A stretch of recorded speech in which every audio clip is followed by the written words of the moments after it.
有一个电影专业的环节是佛理，就是对着画面做写实音效，这叫佛理。它可以依照画面的节奏，让它小声，让它大声。在现场演员每个脚步都是有情绪的。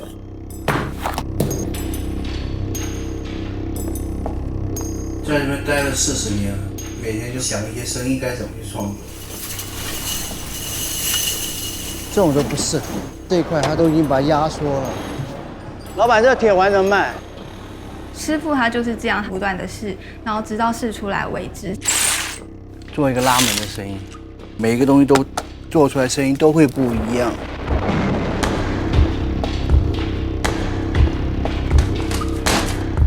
我都有准备了，这张还是我儿子的。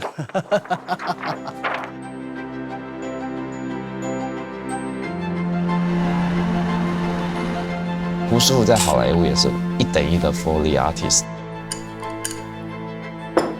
他就是一个 artist， 他不管那个东西是哪里来，他就是要那个声音。只是台湾没有产业，所以他们做了一辈子，很多人也不晓得。这件事儿太专业了，干这件事儿5、6年以后，你干不了别的。没有学校可以培养，都是人带人，师傅带徒弟。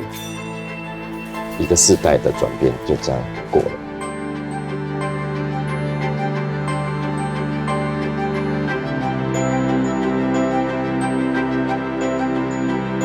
就是我讲的成就感，那种感觉是我喜欢的。电影给了我很多东西，陪着他成长一下 ，OK，NG， 就是我收工的时候了。